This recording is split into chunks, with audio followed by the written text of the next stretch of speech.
बुलढाणा जिल्ह्यातील अवैध धंद्यांच्या विरोधासह इतर मागण्यांसाठी आझाद हिंदच्या जिल्हा उपाध्यक्ष पंचफुलाबाई गवई या आमरण उपोषणाला बसल्या होत्या। 22 मार्च पासून जिल्हा प्रशासनाने आखून दिलेल्या IDBI बँकेसमोरील जागेत हे उपोषण सुरू होते। दरम्यान आज महिलांनी SP विश्व पानसरे यांची गाडी रस्त्यात अडवून काळे झेंडे दाखवण्यात आले। जिल्ह्यातील अवैध धंदे, अनधिकृत कॅफे, अवैध रेती वाहतूक, अवैध प्रवासी वाहतूक त्वरित बंद करण्यात यावी यासह इतर मागण्यांसाठी महिलांनी उपोषण मांडले होते। दरम्यान आज SP विश्व पानसरे आपल्या शासकीय निवासस्थानावरून SP कार्यालयाकडे जात असताना महिलांनी रस्त्यातच त्यांची गाडी अडवली, काळे झेंडे दाखवत घोषणाबाजी केली। यावेळी बंदोबस्तात असलेल्या पोलिसांनी महिलांना ताब्यात घेतले।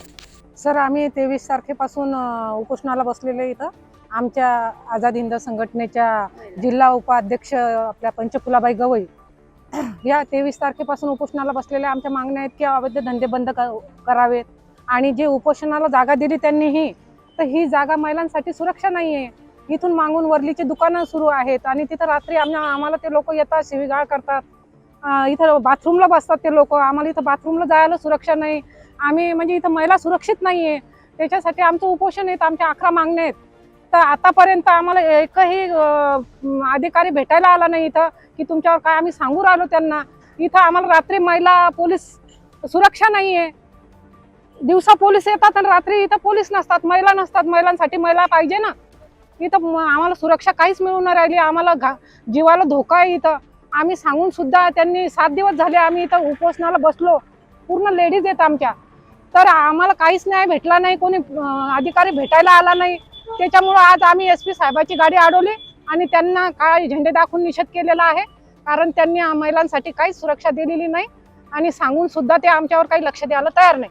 त्यामुळे आम्ही त्यांना आज काळे झेंडे दाखवले आणि आम्ही निषेध करतो भ्रष्टाचार। काळे झेंडे दाखवले, काय मागण्या होत्या, काय रोष होता एवढा? ह्या मागण्या 7 दिवस झाले इथं येऊन बसला आपली पंचफुलाबाई गवई, तिच्यासाठी आम्ही तिला भेटायला आलो। तिचा काही न्याय कोणी येऊन राहिलं नाही, मग त्याच्यासाठी आम्ही ना तिला तर काही गुत्ता येऊनच नाही राहिलं। त्यासाठी आम्ही सगळेजण उपोषणाला बसलेलं आहे आता।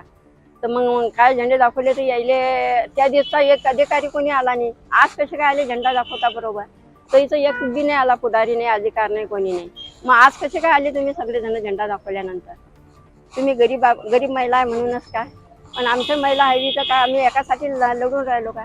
सगळ्या जनतेसाठी लढून राहिलो, हेच आमच्या मागण्या आहे। त्यांना ह्या मागण्या पूर्ण करा, आमचे काही झेंडे फिरवायची गरज नाही। आम्हाला घरी कामधंदे आहे ना, आम्ही याच कामधंद्यावर आहे का? मागण्या आमच्या ह्या सगळ्या पूर्ण करून टाका, जेवढे लिहिलं आहे तेवढ्या। आम्हाला घरी कामं आहे ना, लेकरं बाई घरी आजारी पडेल, आम्ही आजारी आहे। हातचे कामं सोडून हे मामाच्या बकऱ्या वयाला आलो आम्ही।